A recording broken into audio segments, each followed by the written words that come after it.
आप लोग व्यवस्थित बैठे हैं, ये थोड़ी कमाल की बात है, आश्चर्य की बात है। तो ज़्यादातर संख्या में माता बहन लोग हैं। हमारे पूज्य गुरु जी के दिशा निर्देश में, ध्यान दें सब लोग, पूज्य गुरु जी के दिशा निर्देश में ये जो यात्रा चल रही है, ये कौन सी यात्रा चल रही है? बाहर की यात्रा। कौन सी यात्रा चल रही? बाहर की। बाहर की चल रही, भीतर की? बाहर की यात्रा चल रही, जो दिखाई दे रही है। यदि हम लोग पूज्य गुरु जी के साथ सारनाथ से कुशीनगर की तरफ जा रहे हैं और ये यात्रा गुरु जी बाहर वाली कर रहे हैं। क्यों कर रहे हैं? बाहर वाली यात्रा इसलिए कर रहे हैं कि आप लोगों की भीतर की यात्रा शुरू हो जाए। अंतर यात्रा, भीतर की यात्रा क्या? यानी आपको जो दुख है, जो पीड़ा है, जो संशय है, संदेह है, तमाम तरह की जो समस्याओं में घिरे हैं, वो बिना भीतर की यात्रा किए हुए वो ठीक होने वाली नहीं। तो हमारे गुरु जी या हम लोग बाहर की यात्रा इसलिए कर रहे हैं, आपकी भीतर की यात्रा शुरू। मैं बहुत इधर उधर की बात ना करते हुए, क्योंकि भगवान बुद्ध के आप उपदेश समझें, 84,000 उपदेश है भगवान के। कितने? 82,000, 84,000 उपदेश भगवान के हैं। उन 84,000 उपदेश में केवल बुद्ध ने जो दुख है वो समाप्त कैसे होगा, बस उसका ही उपाय बताया। इसलिए तथागत बुद्ध को मानसिक दुखों का महान चिकित्सक कहा जाता है। कई बार भगवान बुद्ध को बहुत सारे फिलोसफर, बहुत सारे लेखक, बहुत सारे ज्ञानी लोग उनको चिकित्सक जो है चिकित्सक बोलते हैं, डॉक्टर बोलते हैं, कुछ लोग वैज्ञानिक बोलते हैं। तो खासकर जो चिकित्सक भाव है, बहुत सारे लोग भगवान बुद्ध से जोड़ देते हैं। तो भगवान बुद्ध मानसिक दुखों के महान चिकित्सक हैं। तो आज हम कुछ बातें मन पे करेंगे। आप समझे मन कितना शक्तिशाली होता है। आप लोगों को जानना है मन कितना शक्तिशाली होता है। बताइए, माता बहन लोग नींद आ रही क्या? चल दिए आज हम लोगों के साथ ज़्यादा। बहुत सारे जो है बूढ़ी माता भी लोग हैं, वो लोग भी हमें देखा कि दौड़ते हुए चल रही है और बोल रही थी कि धंधे जी थोड़ा सा घर परिवार में समस्या है, नहीं तो हम लोग कुशीनगर तक चले। आप लोगों के साथ इतना अच्छा लग रहा है, उनके पैर जो है ऐसे चल रहे हैं कि पूछिए मत। तो आप लोग थक भी गए होंगे, लेकिन थोड़ा फिर भी सुनिए। आपका मन कितना शक्तिशाली है जानना चाहेंगे? मैं बताता हूँ, सुनिए। कितना तेज काम करता है और कितना शक्तिशाली है। आप लोगों ने नींबू सुना है? नींबू, अचार, गुलाब जामुन, इमली, नाम सुन रहे हो? क्या हो रहा है नाम सुनते ही? खाए, चखा, देखा नहीं, क्या किया? केवल नाम सुना, और जैसे ही नाम सुना वैसे ही आपका मन क्रिया करना, आप सोचो कितना तेज है। और आपके जीवन में ना, मैं आपको बता दूं, खाली दिमाग ठीक रहे कोई व्यक्ति आपको दुखी नहीं कर सकता। लेकिन आपको क्या लगता है कि जो मेरा दुख है उसका कारण मैं नहीं हूं, कोई दूसरा है। और आप ध्यान दें, धर्म और अधर्म की बहुत सारी परिभाषा है, धार्मिक और अधार्मिक की बहुत सारी परिभाषा है। मैं आपको एक शब्द में बताता हूँ, धार्मिक व्यक्ति कौन है? जो ये जान जाता है कि मेरे दुख का कारण कौन है, मैं स्वयं, वो व्यक्ति धार्मिक। और जो जान जाता है कि मेरे दुख का कारण कोई दूसरा, वो व्यक्ति अधार्मिक। और जो धार्मिक है, यानी जिसने जान लिया मेरे दुख का कारण मैं हूँ, मेरा मन है, तो वो अपने मन को ठीक करने का क्या करेगा? प्रयास करेगा कि नहीं करेगा? और जो नहीं जाना, जिसने दूसरे को माना, तो वो व्यक्ति हमेशा दूसरे को ठीक करने का प्रयास करेगा। और यकीनन किसको ठीक करोगे? घर वाले को, बाहर को, ऑफिस वाले को, समाज को, किसको ठीक करोगे और कब तक करोगे? छोटी सी जिंदगी है, दूसरे को ठीक ठीक करते करते चले जाओगे। इसलिए भगवान बुद्ध कहते हैं अगर ठीक करना है, भगवान बुद्ध गाथा बोलते हैं, धम्मपद की पहली गाथा है, मनोपूर्वक धम्मा मनो सेंटा मनोमया मनसा चे पदुत्थेन महासतिवा करोतिवा ततो न दुख मनवेति चक्कम वावहतो पदम। यदि कोई व्यक्ति बुरे मन से बोलता है, सोचता है, चिंतन मनन करता है तो उसके पीछे दुख लगता है। और दुख कैसे लगता है? जैसे किसी बैल के पीछे चक्का, पहिया, बैल कितना भी तेज जाए उसका वो पहिया कभी उसका साथ छोड़ने वाला नहीं, ऐसे दुख लगता है। दूसरी गाथा में भगवान बुद्ध बोलते हैं कि यदि कोई व्यक्ति अच्छे मन से सोचता है, अच्छे मन से कार्य करता है, अच्छे मन से बोलता है तो उसके पीछे सुख लगता है। सुख कैसे लगता है? जैसे आपके साथ किसी व्यक्ति के साथ उसकी परछाई, कभी कभी परछाई दिखती नहीं लेकिन परछाई हमेशा व्यक्ति के साथ रहती है। समझ में आ रहा? तो जो व्यक्ति अच्छा बोलेगा, अच्छा करेगा, उसके साथ हमेशा सुख लगेगा। और एक बात समझे, ध्यान दें, आपका मन शक्तिशाली क्यों नहीं है?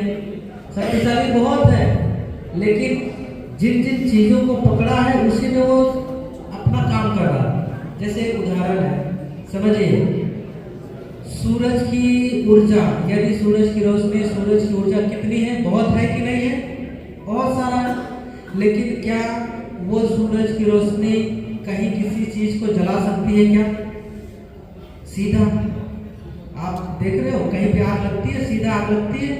नहीं लगती। लेकिन वही सूरज की रोशनी अगर सोलर सेल के माध्यम से एकत्रित कर दी जाए तब शक्तिशाली हो जाती कि नहीं हो जाती?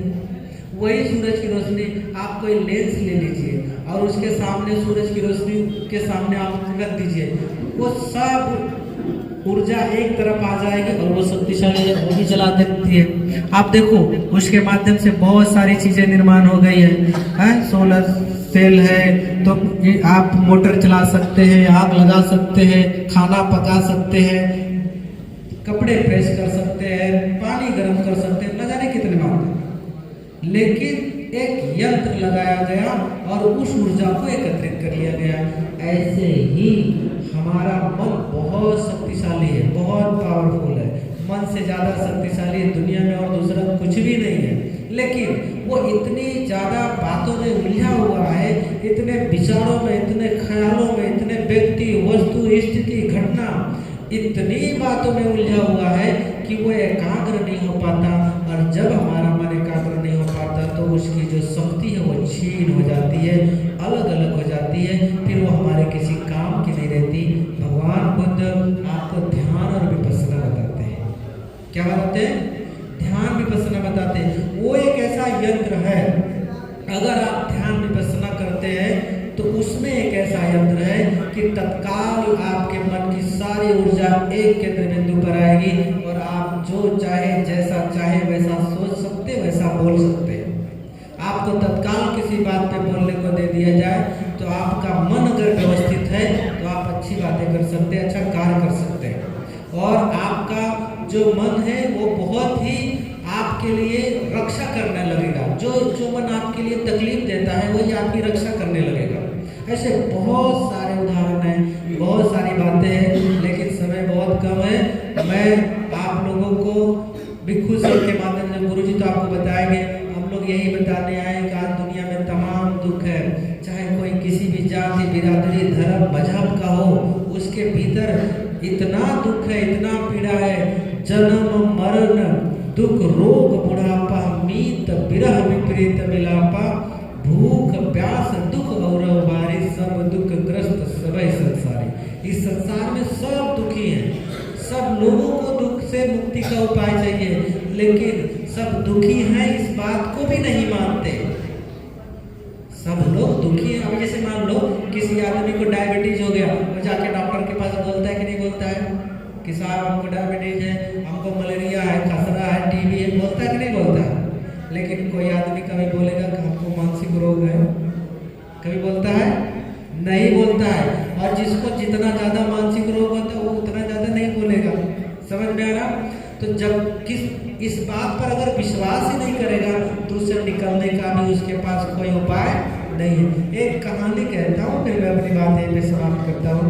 मैंने एक कहानी कई बार पढ़ा है, वो आपको मैं बताता हूँ कि अपने मन को ठीक करने के लिए क्या करना चाहिए। और जो मन को ठीक कर लेता है, तथागत बुद्ध कहते हैं यो सत्संग सहस्ते संगामे मानसे जिने एकम से जय मत्तानु सवे संगाम युद्धमो। युद्ध में हजारों लोगों पर विजय प्राप्त कर लेने वाले व्यक्ति को वीर कहते हैं, लेकिन जो अपने मन पर विजय पाले उसको महावीर कहते हैं। और मन पर विजय पाने वाला सभी वीरों से ऊपर होता है। एक कहानी कहता हूँ, ध्यान से सुने। एक बार एक राजा था, उसके पास उसने जो है बहुत सारे लोगों से बोला, उसके पास एक बकरा था। क्या था? मालूम है लोग, सुनैया एक बकरा था। तो उसने बोला कि जो इस बकरे का पेट भर के लाएगा हम उसे बहुत सारा इनाम देंगे। समझ में आ रहा? तो बहुत सारे पाल लोग, कड़ैया लोग और बहुत सारे लोग जो है आए और बकरे को ले जा करके उसका पेट भरने लगे। समझ में आ रहा? बकरे को ले जाते, खेत में चरने के लिए डाल देते, उसका पेट को भर जाता और आता। लेकिन राजा ने एक बात बोला था। क्या बोला था? बोले बकरे का पेट भरा कि नहीं भरा है कौन चेक करेगा? मैं चेक करूंगा। तो उस बकरे को सब खिला पिला के लाते थे और जैसे ही राजा के पास ले जाते थे, राजा जैसे ही बकरे के सामने घास डालता था, वैसे बकरा क्या करने लग जाता? चरने लग जाता। तो एक आदमी था, उसने बोला हम इसका पेट भर के लाएंगे। और वो गया और उस बकरे को लेके गया और बाकी क्या करते थे? चरने के लिए डाल देते थे। वो घास खूब खाता, पेट भर जाता और जैसे घास डालते फिर खाने लग जाता। इस आदमी ने क्या किया? एक लिया डंडा और गया बकरे को छोड़ दिया और बकरा जैसे घास खाने जाता वैसे उसके ऊपर मारता पाट से। अब एक बार नहीं, 2 बार नहीं, 3 बार नहीं, 10 बार नहीं, सुबह से लेके दोपहर से लेके शाम, जैसे वो घास खाने जाए वैसे उसके मुंह पे मार देता। और बकरे को इतनी चपत लगी उस डंडे से, इतनी चपत लगी, जब वो राजा के पास गया, राजा ने जब उसके सामने घास डाला तो बकरा घास खाया ही नहीं, मुंह फेर लिया। इतने डंडे पड़े थे उसके। पहले पेट भर के खाया, फिर भी क्या कर रहा? घास खा रहा। लेकिन अभी कुछ भी नहीं खाया, पेट खाली। राजा आश्चर्य में, बोले पेट खाली उसके बावजूद भी कुछ नहीं खा रहा। बोले इसको इस तरह की शिक्षा दी गई। तो भाइयों बहनों, माता बहन लोग और सभी उपासक उपासिका लोग, इस बात को ध्यान में रखो, यह हमारा मन कभी भी किसी भी चीज से भरने वाला नहीं है। इसको संयम में रखो, इसको सील में रखो, इसको सदाचार में रखो। अगर इस पे थोड़ा थोड़ा संयम किया, कायन संवरो साधु साधु वाचाय संवरो, मनसा संवरो साधु साधु संवत संवरो, संवत संवरो भिक्षु सब दुखापमोचते। यदि आपने धीरे धीरे अपने मन को कंट्रोल करना सीखा, मन को बार बार, और आपको भी चपत लगती है, प्रकृति कई बार लगाती है।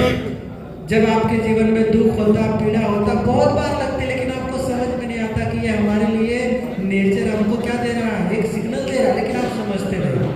तो अगर आपने अपने मन पर कंट्रोल करना सीखा, उसको धीरे धीरे समझाइए। मन बहुत शक्तिशाली है। अगर वो समझ गया तो जैसे हाथी आपकी रक्षा कर सकता है, हाथी से कई ज्यादा गुना आपका मन आपकी सेवा कर सकता है, आपकी रक्षा कर सकता है। तो मैं बहुत ज़्यादा ना बोलते हुए यहीं पे रुकूंगा और इस महान धर्मचारिका का संचालन कर रहे पूज्य गुरु जी को एक बार फिर से पुनः पंचांग प्रणाम करूंगा। और आप सभी लोगों के जीवन में बहुत सारी सुख शांति और बढ़े, ऐसी मंगल कामना। और आप सभी लोग बुद्ध धर्म संघ की तरफ बढ़े, ध्यान धर्म की तरफ बढ़े, अपना मंगल साधे। धन्यवाद।